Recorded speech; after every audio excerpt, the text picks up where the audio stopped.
Continuing Jessie L. Weston's From Ritual to Romance. Chapter 4. Tammuz and Adonis.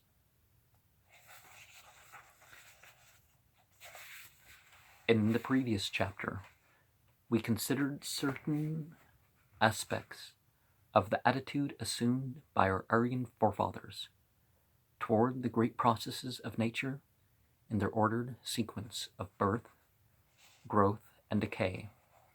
We saw that while, on one hand, they by prayer and supplication threw themselves upon the mercy of the divinity, who, in their belief, was responsible for the granting or withholding of the water, whether of rain or river, the constant supply of which was an essential condition of such ordered sequence, they, on the other hand, believed that by their own actions they could stimulate and assist the divine activity. Hence, the dramatic representations to which I have referred, the performance, for instance, of such a drama as the Ritringa, the ceremonial marriage, and other exercises of what we call sympathetic magic. Some people say the higher state of devotion is to realize that God's going to provide the circumstances that we need to do our spiritual work. And if we forget to pray for ourselves, that's not so much. It will be taken care of if we continue our devotion. But certainly we can evoke out of ourselves certain things by praying for them. To quote a well-known passage from Sir J.G. Fraser,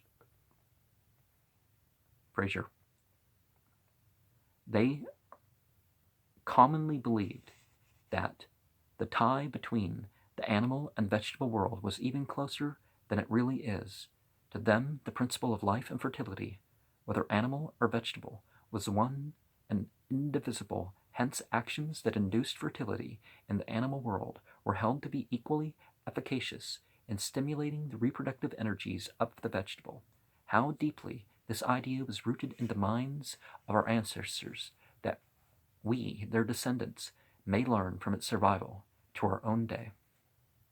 The ultimate, and what we may in a general sense term the classical form, in which the sense of the community of the life principle found expression, was that which endowed the vivifying force of nature with a distinct personality, divine or semi-divine, whose experience, in virtue of his close kinship with humanity, might be expressed in terms of ordinary life.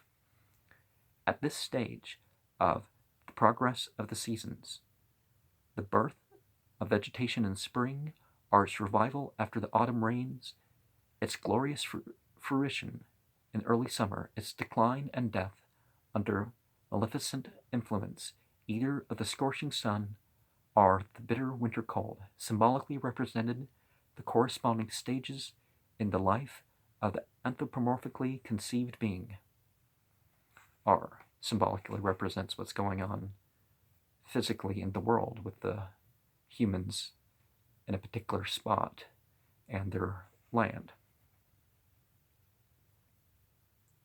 whose annual progress from birth to death, from death to a renewed life, was celebrated with a solemn ritual of corresponding alternations of rejoicing and lamentation. Recent research has provided us with abundant materials for the study of the varying forms of this nature cult, the extraordinary importance of which, as an evolutionary factor in what we may term the concrete expression of human thought and feeling, is only gradually becoming realized. Some of the practices associated with it and some of the things that were secondarily encouraged by it were definitely important to living in those areas.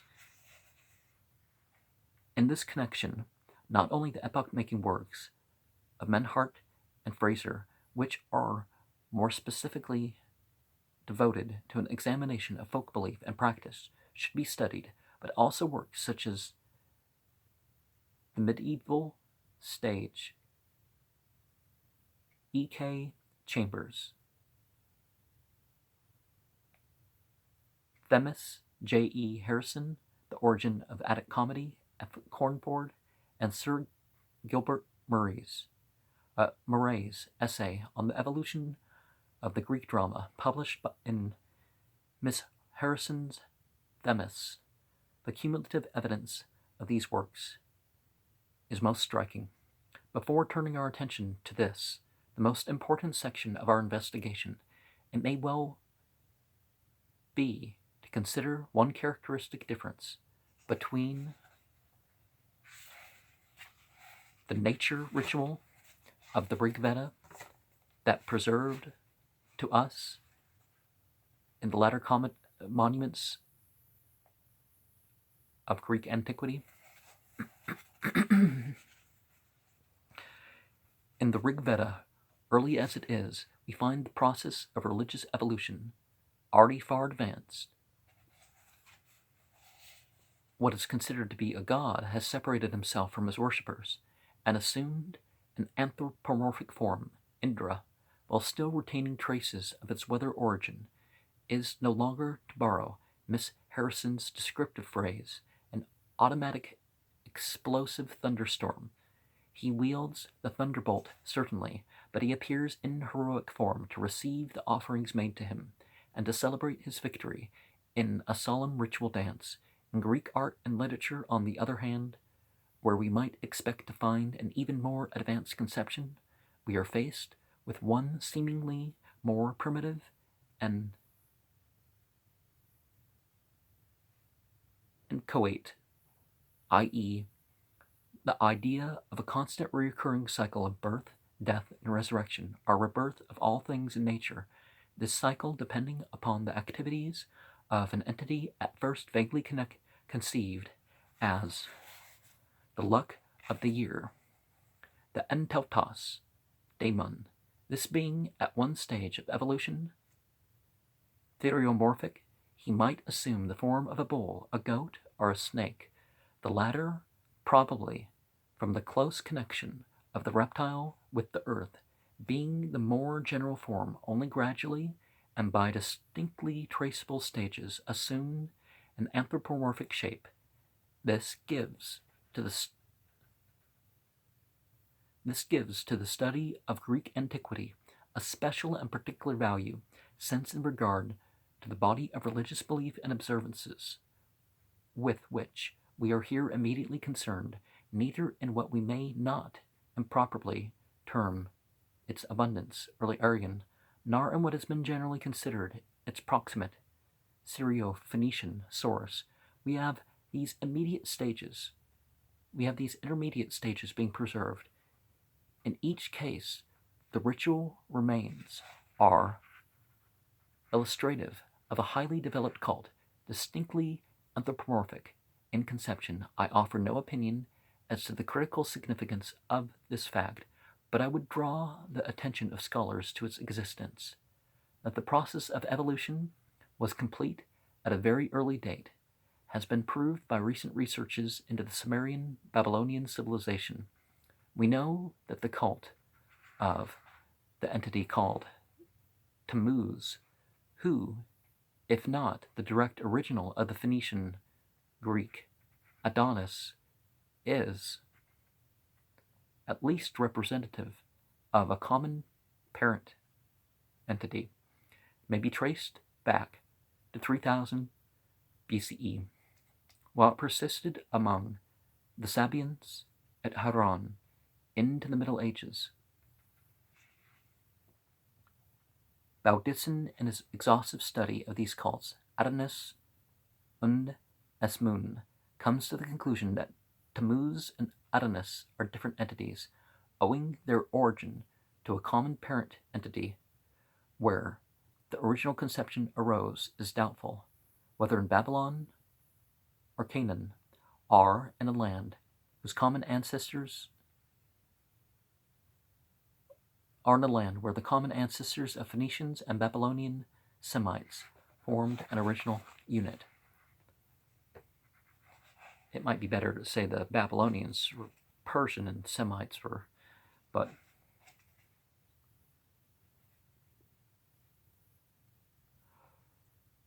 while much relating to the entity and its precise position in the Sumerian Babylonian pantheon still remains obscure, fragmentary, cuneiform text connected with the religious services of the period have been discovered and to a considerable extent deciphered, and we are thus in a position to judge from the prayers and invocations addressed to the entity that were the powers attributed to and the benefits besought from him. These texts are of a uniform character. They are all lamentations or wailings, having for their exciting cause the disappearance of Tammuz from this upper earth, and the disastrous effects produced upon animal and vegetable life by his absence. In Mesopotamian myth, you sort of have three parts of the earth: the upper earth, the tropical earth, and the lower earth.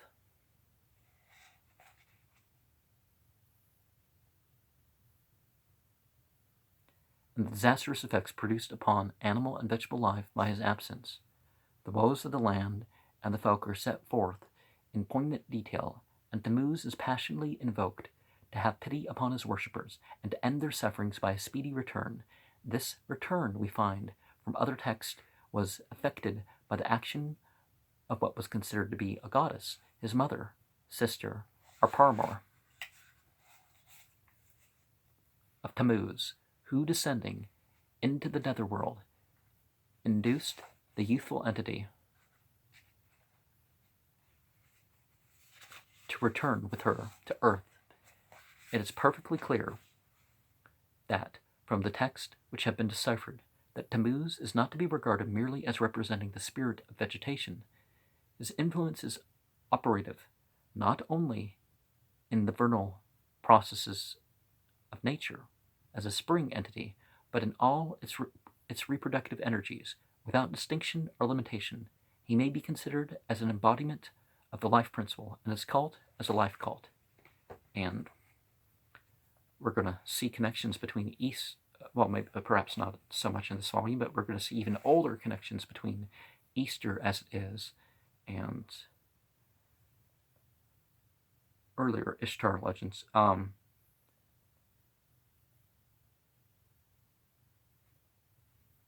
Mr. Stephen Langdon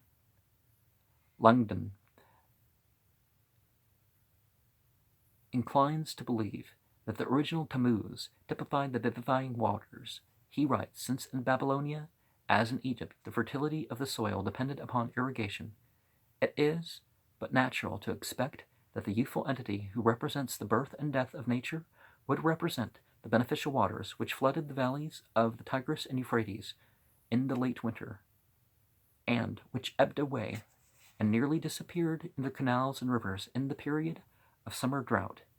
We find, therefore, that the theologians regarded this youthful entity as belonging to the cult of Eridu, center of the worship of Ea, lord of the Nether Sea. In a note in this passage, Mr. Langdon adds, he appears in the great theological list as Deme Ze Abzu, Tammuz of the Nether Sea, i.e., the faithful son of the fresh waters, which comes from the earth. The deep, right? It may be well to note here that the life entity has no proper name. He is only known by an appellative, Damu Z. Damu, faithful son, or son and consort, is only a general epithet which designates the dying entity in a theological aspect, just as the name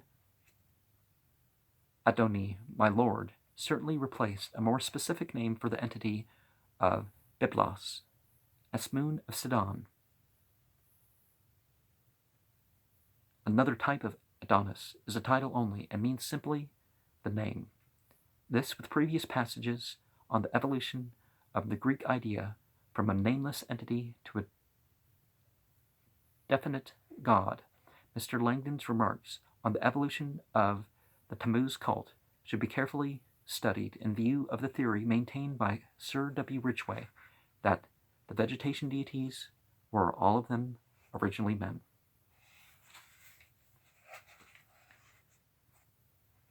See, the evidence has built up even more since books like this have been written 100 years ago. This year, in 2020.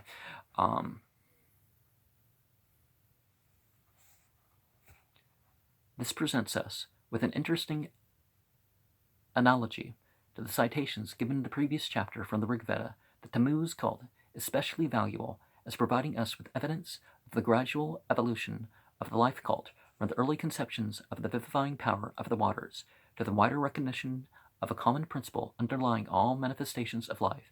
This is very clearly brought out in the beautiful lament for Tammuz, published by Mr. Langdon in Tammuz and Ishtar, and also in Sumerian and Babylonian psalms. In Eanna, high and low, there is weeping, wailing for the house of the Lord they raise. The wailing is for the plants. The first lament is, they grow not. The wailing is for the barley, ears grow not. For the habitations and flocks, it is, they produce not. For the perishing wedded ones, for the perishing children it is. The dark-headed people create not. Their wailing is for the great river, it brings the flood no more.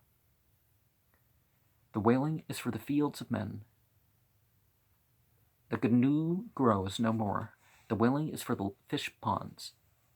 The suher fish spawn not. The wailing is for the canebrake, and the fallen stalks grow not. The wailing is for the forest. The tamarisks grow not. The wailing is for the highlands. The mescam trees grow not. The wailing is for the garden storehouse. Honey and wine are produced not. The wailing is for the meadows, the bounty of the garden. The setu plants grow not. The wailing is for the palace. Life into distant days is not.